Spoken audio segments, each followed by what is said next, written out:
SCP-1000 Bigfoot Object Class Header Special Containment Procedures All media reports related to SCP-1000 are to be examined for potential verifiability.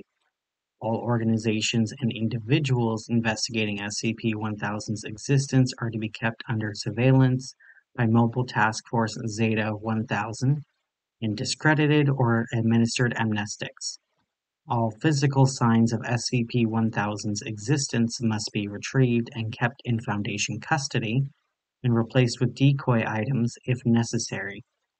Alleged sightings of SCP-1000 must always be investigated by MTF Zeta-1000, however trivial the claim.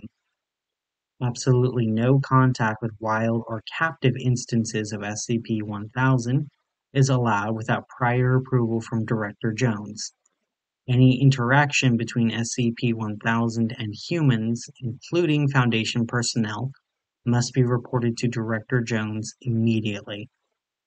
Description: SCP-1000 is a nocturnal omnivorous ape classified in the Hominid branch, along with genera Pan and Homo. Adults range in size from 1.5 to 3 meters, 5 to 10 feet in height, and weigh between 90 and 270 kilograms, 200 to 600 pounds. They have gray, brown, red, and occasionally white fur. They possess large eyes with good vision, a pronounced brow ridge, and a sagittal crest on the forehead, similar to that of the gorilla, are present in both sexes. Their intelligence is on par with that of the Pan troglodytes, the common chimpanzee. SCP-1000 evolved alongside Homo sapiens, existing contemporaneously with proto-humans and humans in large numbers until 10,000 to 15,000 years ago, when an extinction event eliminated all but 1 to 5% of their population. This event was triggered by SCP-1000 contracting an anomalous pseudo-disease classified as SCP-1000-F1. This disease is passed on at the genetic level and affects every present-day instance of SCP-1000. The majority of SCP-1000 instances are born immune to the effect. Those who are not born immune quickly die. The effects of SCP-1000-F1 is as follows. Any hominid, including humans, chimpanzees, bonobos, and non-immune instances of SCP-1000 that directly or indirectly observes any instance of SCP-1000 has a minimum 2% chance of being instantly killed through anomalous means via the permanent cessation of brain function. This effect is cumulative, and the longer a human views SCP-1000, the higher the chance of instantaneous death increases, at a rate of plus 1% chance per 20 minutes of viewing. This effect varies between individual members of SCP-1000 species, with some individuals carrying a death chance of 90%. This effect is also produced by dead individuals, although small fur samples do not exhibit the effect. Known means of preventing this effect are small-scale only and include redacted, see attached documentation, Level 3 clearance required. Because of SCP-1000's close relation to humanity, it is considered likely that SCP-1000-F1 could eventually transfer to human carriers. Any instance of SCP-1000 finding its way to a major population center could constitute an redacted, class end of the world scenario with a minimum death toll of redacted, and possible extinction of humanity. Fortunately, SCP-1000 appears to instinctively avoid human contact. It is not currently feasible to exterminate SCP-1000 entirely. The highest known population concentrations of SCP-1000 are at present located in the Pacific Northwest region of North America and the Himalayan mountain range in Asia. As of redacted date, These populations remain extant. SCP-1000's presence and data expunged have also been documented within the past 5 years on every continent. All known significant populations of SCP-1000 located near human population centers have been eliminated. SCP-1000 came to the attention of the Foundation via contact by Dr. Franz M. in the year 1400 redacted with the Children of the Sun, who identified themselves as outcast members of the Serpent's Hand.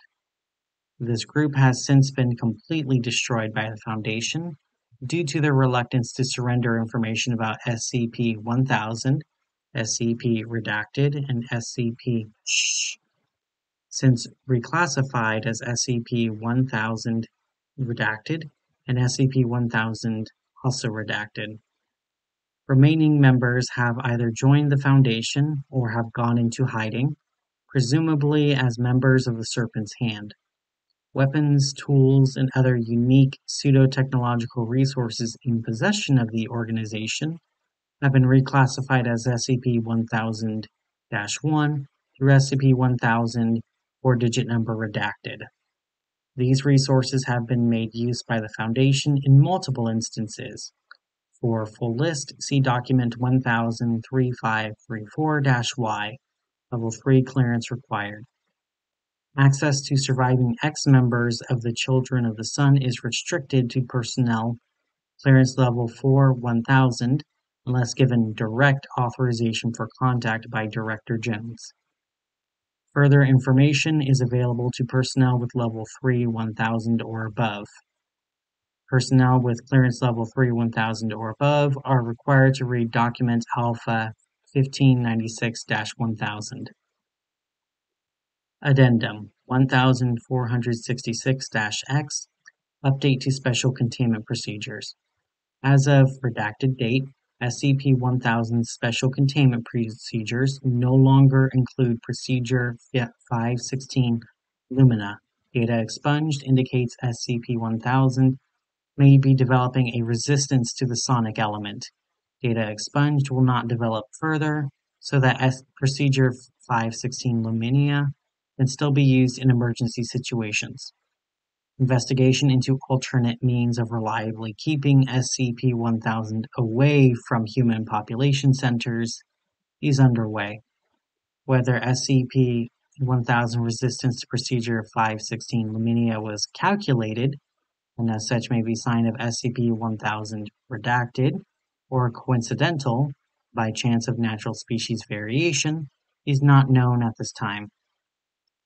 Level 3 clearance required. Document Alpha 1596-1000. Missive from Director Jones.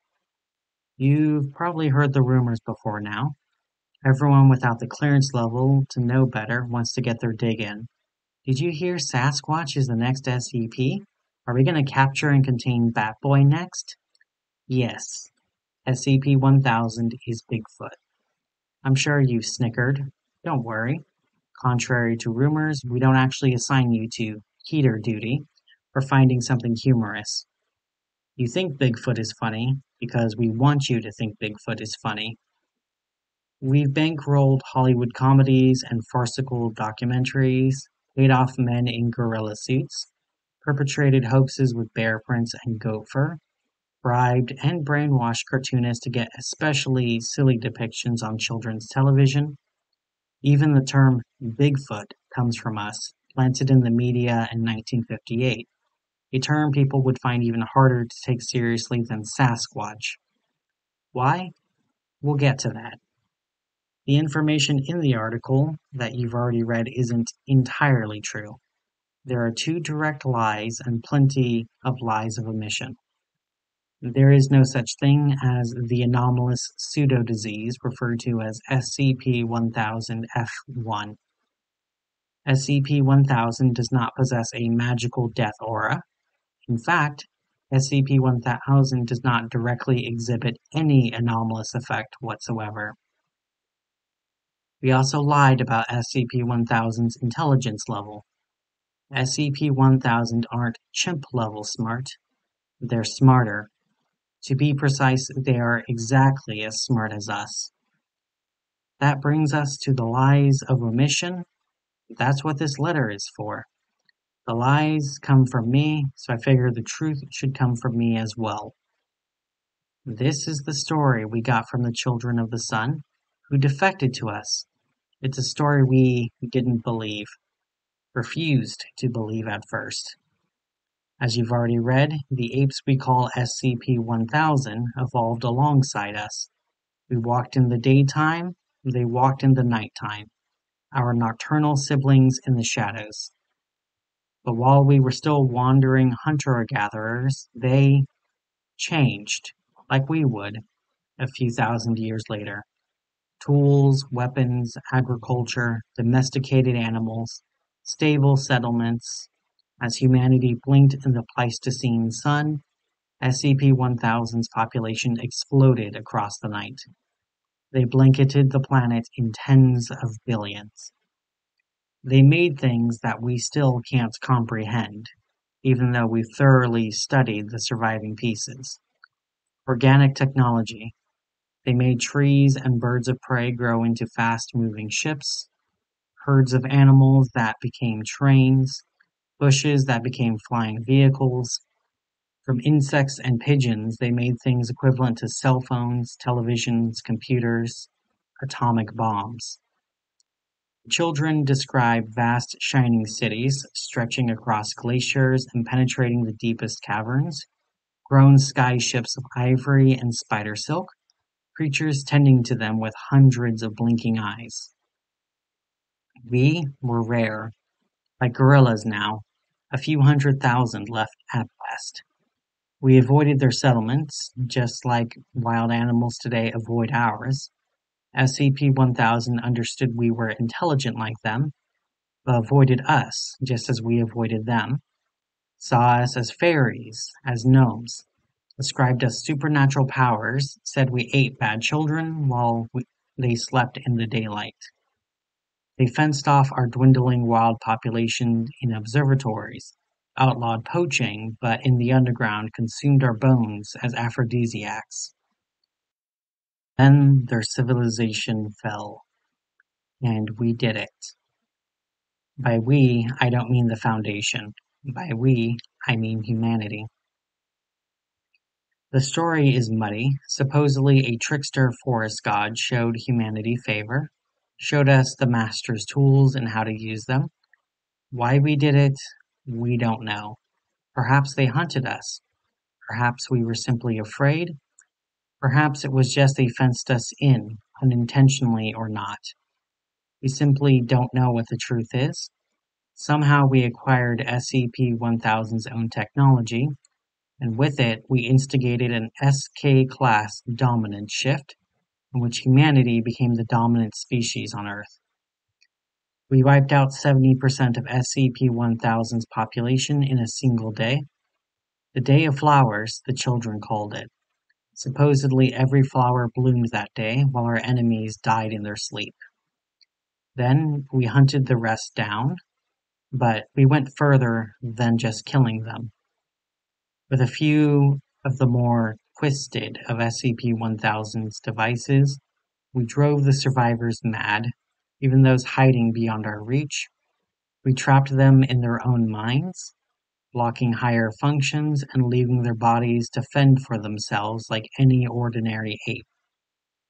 We slaughtered their living machines and burned their vast, shining cities with SCP-1000's bioweapons that reduced everything to slurry and dust that washed or blew away in the spring rain and wind. We left no traces, not even our own memory. We turned one of the weapons on ourselves, wiped out any knowledge of SCP-1000, and the greatest civilization the planet has ever seen. Only a few humans protected themselves from the effect, kept the forbidden knowledge, just in case. The rest of us went back to being hunter-gatherers, none the wiser. Which brings us to today. You're going to read about all of this in Level 3 documentation, but I'll give you the short version here. SCP-1000 are somehow regaining their forgotten intelligence and knowledge. Maybe they never truly lost it. We don't know. This is why the ever-increasing number of Bigfoot sightings is so worrying, why the attempts at contact, however indecipherable, are even more worrying. Yes, SCP-1000 are just like us. That's what makes them so dangerous. We wiped them from history and memory. We dissolved their civilization, and we slaughtered most of their species. Just ask yourselves, if they got the chance, what more would they do to us? Addendum 1056-D. Instances of SCP-1000 have tried to make contact with Foundation personnel on multiple occasions. Most of these attempts of contact have data expunged, untranslated. Although recent attempts show that some instances of SCP-1000 are capable of communicating in English. Display ancillary anomaly reports. Addendum 1104-Y. Certain acquired documents show extensive references to SCP-1000. Relevant is that the documents appear to be composed by entities associated directly, the location known as the Wanderer's Library, context or significance of document details not yet clarified. Addendum 1276-A. Numerous anomalous objects with a known connection to SCP-1000, data expunged, prior cyclical iterations. As one example, SCP-2273 may not have a point of origin in a parallel timeline, but instead a prior iteration. SCP-2932 and SCP-2511 and other sources of living cultural insight into SCP-1000, or a variation, all present consistent inconsistencies, which may be used to create a fuller picture of the nature of these iterations, though conclusions are uncertain. Addendum 1276-Q. Special Report, Data Expunged.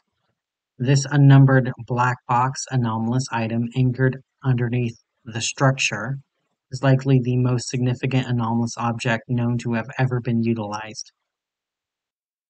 Central to understanding SCP-1000's anomalous capabilities, including capabilities not developed directly, but accessed from prior data expunged, modern-day relevance to the Foundation and to society at large in a scenario of general containment failure. Log 1000 AD-065-X1. The following is a rough translation of recent SCP-1000 attempt at communication with Foundation personnel on redacted date. See attached documentation. We forgive you. Given choice for now, not forever. Let us back in.